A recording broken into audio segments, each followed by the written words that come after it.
ও মালিক, তুমি আমারে দুনিয়াতে পাঠাইছো, পাঠানোর সময় আমার মা কত কষ্ট করছে, জান বের হয়ে যায় অবস্থা। এরপরে আমি দুনিয়াতে আসলাম, এত কষ্ট আমি মাকে দিলাম, কিন্তু মার কোনো খেদমত আমি করতে পারলাম না, আমার মার ঋণ আমি শোধ করতে পারলাম না। আল্লাহ, আজ যদি তুমি আমাকে জান্নাতে দিতে চাও, আমার মা বাবা সারা জান্নাতে যাইবো না, হয় আমার বাপ মার সাথে জাহান্নামে দিয়ে দাও, হয় আমাকে আমার বাপ মার সাথে জাহান্নামে দিয়ে দাও, নতুবা আমার সাথে আমার বাপ মারে জান্নাতে দিয়ে দাও। আমি আমার মা বাবা ছাড়া থাকবো না। আল্লাহ, তুমি আমার দুনিয়াতে পাঠাইছো, আমার মা আমার বাবা আমার উপর কি পরিমাণ ঋণ, আমি তো ঋণ শোধ করার সুযোগ পাই নাই, দিছো না। আজ হাসরের মাঠে যদি আমাকে জান্নাত দিতে হয়, বাপ মা ছাড়া জান্নাতে যাইবো না। রব্বুল আলামিন তখন বলে, বান্দারে, আমি আল্লাহর আদত হচ্ছে জাহান্নামীকে জান্নাতে দেওয়া, কিন্তু কোন জান্নাতীরে জাহান্নামে দেওয়া এটা আমার আদত না। বান্দা, তুমি তো জান্নাতি, তোমাকে আমি জাহান্নামে দিতে পারি না, ঠিক আছে, নেও তোমার সুপারিশে বাপ মারেও জান্নাত দিয়া দিলা। এজন্য বাবা সবর করো, সবর, মা সবর করো, সবর। এই বাচ্চাটা তোমার জন্য জান্নাতে যাওয়ার উসিলা হবে, জান্নাতে যাওয়ার উসিলা হবে। শুধু মুখ দিয়া এমন কোন কথা বইল না যেই কথার কারণে ঈমান চলে যায়, আল্লাহ নারাজ হয়ে যায়, এমন কথা বইল না, এমন কথা বইল না। আল্লাহর দোহাই তুমি এমন কথা বইল না। মৃত্যু সংবাদ শুনছো, ইন্না লিল্লাহি ওয়া ইন্না ইলাইহি রাজিউন কয়া তুমি দোয়াটা পড়ো। এই দোয়ার অর্থই হলো, আল্লাহ শিখায়া দিয়েছে, বান্দারি, যখনই কোনো বিপদ মুসিবত তোমার আসবে, তখনই তুমি এই দোয়াটা পড়ো। মানুষের জীবনের সবচেয়ে বড় মুসিবত হলো মৃত্যু সংবাদ, এই জন্য এই দোয়াটা আমরা পড়ি। এর অর্থ হলো বান্দা, এর অর্থ হলো কি জানেন? আমি যখন বলি ইন্না লিল্লাহি ওয়া ইন্না ইলাইহি রাজিউন, এর অর্থই হলো, ভাইরে তুমি যাও, আমি তোমার পিছনে আসতেছি। বাবা যদি ছেলের মৃত্যুর সংবাদ পায়া কই ইন্না লিল্লাহ, আল্লাহ আমরা সবাই তোমার, বাবা তুমি যাও, আমরা সবাই এক পথের প্রতীক, তুমি আগে যাও, আমি তোমার পিছনে আসতেছি। কেউ থাকার জন্য আসি নাই আল্লাহর গোলাম, কেউ থাকতে আসি নাই, থাকবার চেষ্টা করেও থাকা যায় না, যেতেই হবে। এজন্য সন্তানের মৃত্যু সংবাদ শোনার পরও তুমি না শুকরিমূলক কথা বইল না, আপনজন প্রিয়জনের কোন মৃত্যু সংবাদ শুইলেও না শুকরিমূলক কথা বইল না। আইয়ুব আলাইহিস সালাম যখন তিনি তার তিনটা বিবির মৃত্যু সংবাদও পাইলেন, এরপরও তিনি একবারের জন্য না শুকরি করলেন না, আল্লাহর শুকরিয়া আদায় করেন। আল্লাহ পাক কয়, এরে ইবলিস, তাকায় দেখ আমার পয়গম্বর এত বড় বিপদেও আমি আল্লাহকে ভুলে না। ইবলিস কয়, মালিক জানোনি কেন? ইবলিস কয়, সম্পদ নিয়ে গেছো, রাজত্ব নিয়ে গেছো, ছেলে নিয়ে গেছো, বিবি নিয়ে গেছো, এরপরে তোমারে কেন ডাকে জানোনি? কারণ হলো, তারে তুমি এখনো সুস্থ রাখছো। কি কয়? সুস্থতার নিয়ামত তুমি দিয়া রাখছো, সুস্থ বানায় দেখো, তোমাকে ভুলে যাবে আর তোমার নাম নিবে না। আল্লাহ পাক রব্বুল আলামিন কয়, তাহলে তুই বুঝি দেখতে চাস? বলে দেখতে চাই। আল্লাহ পাক রব্বুল আলামিন এইবার আইয়ুব আলাইহিস সালামের শারীরিক অসুস্থতা আল্লাহ ফালায়া দিলেন। সারা শরীরের প্রতিটা পশমের গোড়ায় গোড়ায় ফুসকা উঠে গেল, এই ফুসকার ভিতরে পোকা জন্ম নিল। সারা শরীরের এমন কোন পশমের গোড়া নাই যেই গোড়া দিয়া ফুসকা উঠে নাই, একটা পোকা জন্ম নেয় নাই। সারা শরীরের মধ্যে দুর্গন্ধ ছড়াইতে লাগলো, শরীর পচে গেছে। আল্লাহর পয়গম্বর সাইয়্যিদুনা আইয়ুব আল্লাহর কাছে ডাক দেয়া কয়, মালিক, সমস্ত শরীর যদি আমার পোকায় খায় আমার কোনো আপত্তি নাই, যদি তুমি খুশি থাকো আমিও খুশি, কিন্তু মালিক আমার জিহ্বাটা তুমি পোকা দিয়া খাওয়াও না, কারণ এই জিহ্বা দিয়ে আমি সকাল সন্ধ্যা তোমাকে আল্লাহ কইয়া ডাক দেই। আমি তোমার আল্লাহ আল্লাহ কয়ে ডাকি, আমার কোনো কষ্ট লাগে না। নামের ভিতরে এত মজা, এত মজা, এত মজা। আল্লাহ পুরা দেহটাও যদি পোকায় খায়, আমার জিহ্বাটা তুমি পোকা দিয়া খাওয়াও না। এই জিহ্বা দিয়া নবী আল্লাহকে ডাকে, আল্লাহকে ডাকে। মানুষেরা কয়, ও রহিমা, তাড়াতাড়ি তাড়াতাড়ি করে তুমি স্বামী নিয়ে এলাকা ছেড়ে ভাগো, আমরা কেউ তার দুর্গন্ধে টিকতে পারি না। রহিমা, তুমিও যদি পারো বাপের বাড়ি চলে যাও। আল্লাহর নবী সাইয়্যিদুনা আইয়ুব আলাইহিস সালামের বিবি রহিমা, তিনিও সাধারণ কোনো মহিলা ছিলেন না। তিনিও একজন বাদশাহী পরিবারের মেয়ে, তিনিও একজন নবী পরিবারের মেয়ে। হযরত ইউসুফ আলাইহিস সালামের ছেলের ঘরের নাতিন ছিলেন। অতএব যেমন ছিলেন সুন্দরী, তেমন ছিলেন নবী পরিবারের কন্যা, আবার ছিল বাদশাহীও। এত কিছু থাকার পরেও যখন আপনজন মানুষেরা কয়, রহিমা তাড়াতাড়ি আইয়ুবকে চাইরা তুমি ভাগো, রহিমা কান্দে আর কয়, তোমরা কি কও গো? আমার স্বামী যদি রাজি থাকে, আল্লাহর তৈরি জান্নাতের মেহমান আমি হব। আর যদি আমার স্বামী নারাজ থাকে, আমার আমল লইয়াও জান্নাত পাব না। স্বামী যদি রাজি থাকে, আল্লাহ পাক মহিলাকে জান্নাত দেয়। আল্লাহ নবী রহমতের নবী বলেন, কোন স্বামী যদি মারা যায়, এই অবস্থা সে তার স্ত্রীর উপরে খুশি ছিল, এই স্ত্রী মরতে দেরি, আল্লাহর তৈরি জান্নাত পাইতে দেরি হবে না।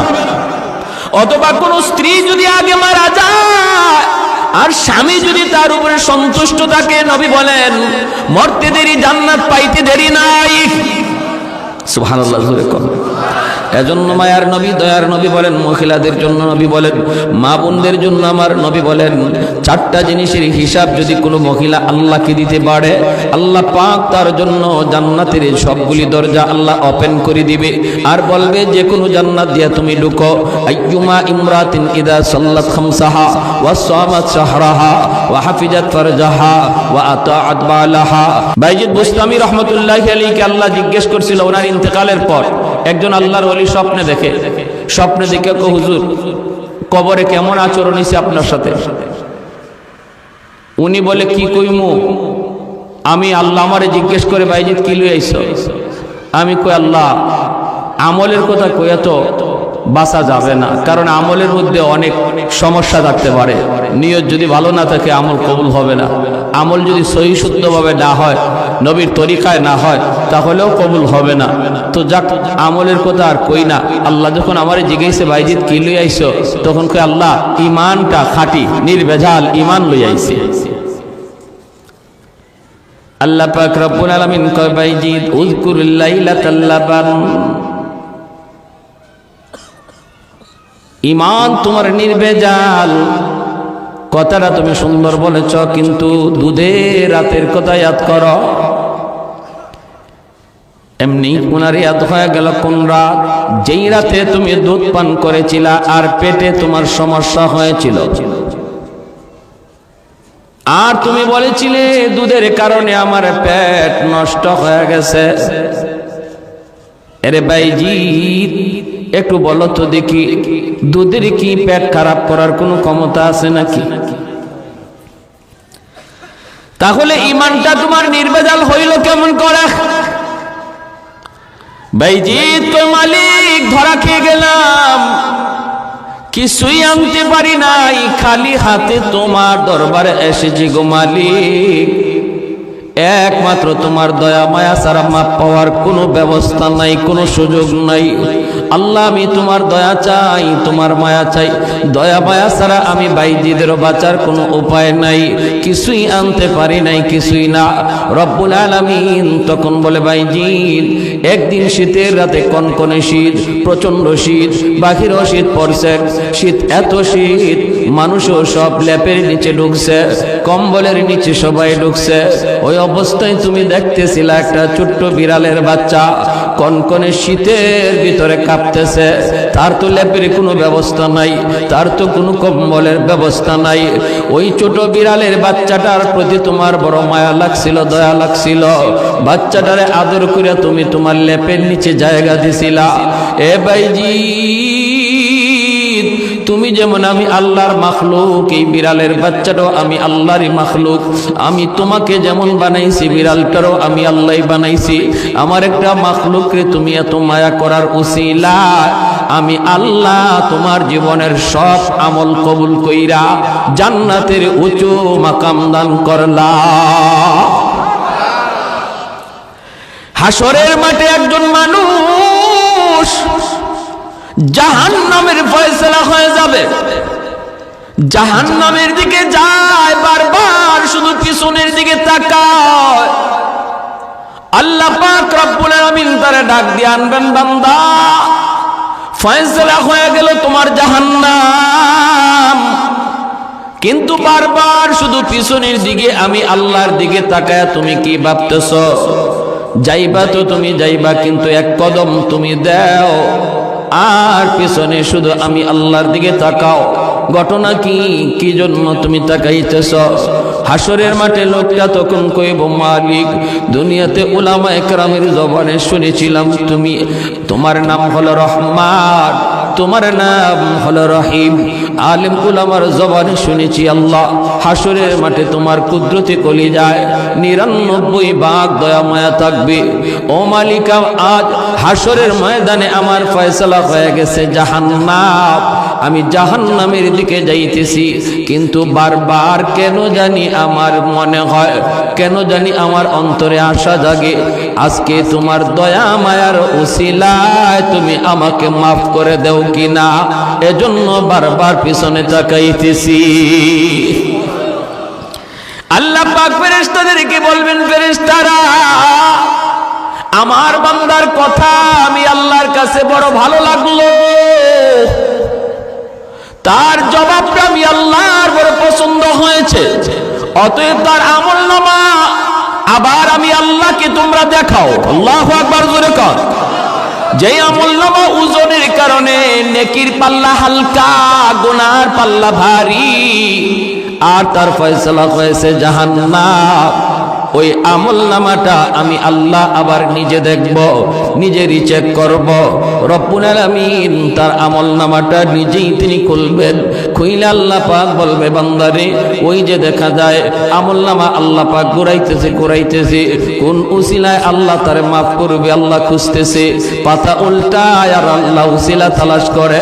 হঠাৎ করে মালিক কয়, বান্দা ওই যে দেখা যায় পশ্চিম সাতগাঁও নূরে মদিনা, এমনই মনে করেন কোন এক মাহফিলে তুমি বসা ছিলা, এই মাহফিলে তুমি কেন বসা ছিলে এত ঠান্ডার ভিতরে? কি ছিল সেখানে যাওয়া তোমার উদ্দেশ্য?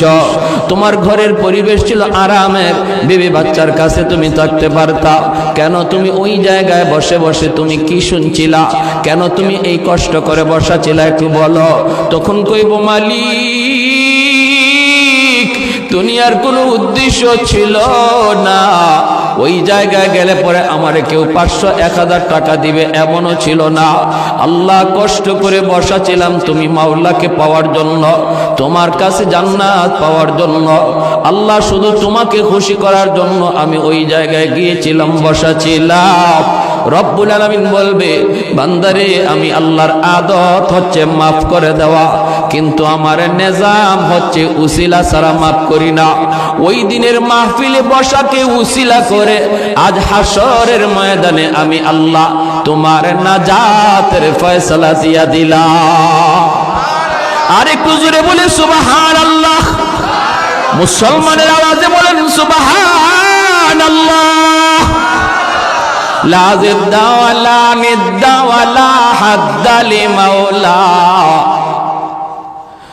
লা জিদ্দা ওয়ালা নিদ্দা ওয়ালা হাদ্দা লিমাওলা, আল আনা কামা কানা ওয়ালাম ইয়ালকা যাওয়ালা, আল আনা কামা কানা ওয়ালাম ইয়ালকা যাওয়ালা, লা মিসলা ওয়ালা সাওয়ারা মিসলাম ওয়া নাযীরা, মান ক্বালা সিওয়া যালিকা ক্বাদ ক্বালা মুহালা লা বিল্লা ওয়ালা ওয়ালিদা লা আম্মা ওয়া খালা লা শিবহা ওয়ালা মিসলা ওয়ালা কুফুয়া লি মাওলা। মুসলমানের আওয়াজে কোন আল্লাহু আকবার, আর একটু জোরে কোন আল্লাহু আকবার। তাহলে কষ্ট করো, আসলাম বসলাম, লাভ আছে নি না নাই? আর একটু জোরে লাভ আছে নি না নাই? দুনিয়ার মিছিল মিটিং এর পাহারাদারি করে রে পুলিশ, আর জান্নাতি মাহফিলের পাহারাদারি করেন রহমতের ফেরেশতারা নিজে। আমার আপনার চতুর্দিকে পাহারা বসাইছেন রহমতের ফেরেশতা। নবীজি বলেন ওয়াজ শেষ হওয়ার পর আখিরি মুনাজাত করে মানুষজন বাড়িতে যায়, ফেরেশতারাও যায়। ওয়াজ শেষ, আর থেকে কি করবে? ডিউটি শেষ। আল্লাহ ফেরেশতাদেরকে জিজ্ঞেস করে কোথায় ছিলা? ফেরেশতারা কো মালিক ওই যে পশ্চিম সাতগাঁও নূরে মদিনা জামে মসজিদের উদ্যোগে তোমার বান্দারা ওয়াজ মাহফিলের আয়োজন করে, আর ওই ওয়াজ মাহফিলের পাহারাদার ছিলাম আমরা ফেরেশতা। আল্লাহ ওয়াজ শেষ হয়েছে, তোমার বান্দারা বাড়ি যায়, আমরা আমাদের বাড়িতে আসছি। রব্বুল আলামিন তখন বলে বান্দারা আমার ওখানে বসে বসে কি চাইলো, তোমরা এদেরকে কি চাইতে শুনছো? ফেরেশতারা কো মালিক যা দেখলাম যা শুনলাম ওরা সবাই জান্নাত চায়, জাহান্নামের আগুন থেকে বাঁচতে চায়। আল্লাহ বলে বল ফেরেশতারা বলো আমার বান্দারা কি জান্নাত দেখছে? ফেরেশতারা কই না গো মালিক ওরা জান্নাত দেখে নাই, ওরা যে জাহান্নামের আগুন থেকে বাঁচতে চায় জাহান্নামের আগুন কি ওরা দেখছে? ফেরেশতারা কয় না গো মালিক তাও তারা দেখে নাই। আল্লাহ পাক রব্বুল আলামিন তখন বলে ফেরেশতারা তাহলে তোমরা সাক্ষী থাকো, আমার যে সকল বান্দারা এখানে বসে বসে জান্নাত চাইল, জাহান্নামের আগুন থেকে বাঁচতে চাইল, আমি তোমাদের সাক্ষী রেখে বললাম না দেখেও তারা বসে বসে চাইতেছে, আমি আল্লাহ তাদের চাওয়া মাফিক জান্নাতের ফয়সালা দিয়া দিলাম। ফেরেশতারা কয় মালিক সবাই রে মাফ করে দিছো? কয় হ্যাঁ সবাই রে। ফেরেশতারা কয় আল্লাহ একজন মানুষ ওয়াজ শোনার নিয়তে আসে নাই, ও বাড়িতে যাওয়ার পথে ছিল, দোকান থেকে বাড়িতে যায় আর ওয়াজের আওয়াজ শুই না, কয় একটু ওয়াজ শুই না যাই। উদ্দেশ্য হলো তার বাড়িতে যাওয়া, উদ্দেশ্য হলো বাজারে যাওয়া, কিন্তু মাঝখানে ওয়াজ হইতেছে শুই না, সে এখানে বসে যায়। আল্লাহ তুমি কি তারও মাফ করে দিছো নাকি? রব্বুল আলামিন কয় হুমুল জালিসুল্লাহ ইয়াশকা জালিসুহুম, এটা এমন এক মজলিস রে ফেরেশতারা শুন, এই মজলিসে যেই বসবে আমি আল্লাহ তারই মাফ করে দেই। এটা আমার প্রিয় বান্দাদের এক মজলিস, আমার প্রিয় বান্দাদের সাথে যে ওই আইয়া বসবো তাল মিলাইব আমি তারও মাফ করে দেই। সুবহানাল্লাহ জোরে কর। তাহলে আমাদের কষ্টের মধ্যে লাভ আসেনি না? না। এজন্য যারা এখনো আসি নাই চলে আসি আখেরি মোনাজাত পর্যন্ত। এই কষ্ট, এই শীত, জানি অনেক শীত পড়ছে, অনেক ঠান্ডা পড়ছে, কিন্তু কষ্টটার দ্বারা কষ্ট করে যে কাজটা যে আমলটা করা হয় এটাই তো নাজাতের উসিলা হয়, ঠিক না? ফজরের সময় ওযু করাটা এখন খুব কষ্ট, এই ঠান্ডার মধ্যেও যে আল্লাহর বান্দা ফজরের নামাজে উইটা ফজরের সময় উইটা ঠান্ডা পানিতে ওযুটা করবে, তার গরমের দিনের নামাজ আর ঠান্ডার দিনের নামাজ এক না, ওজনে অনেক বেশ কম হয়ে যাবে।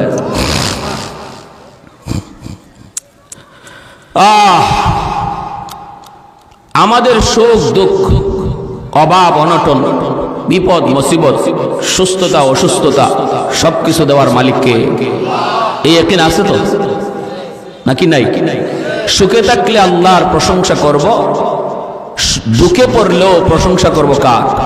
গোলামি করব কার?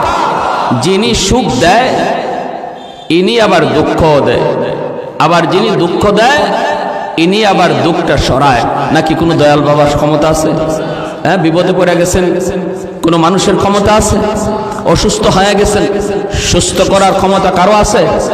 কার? আরো জোরে, আল্লাহ।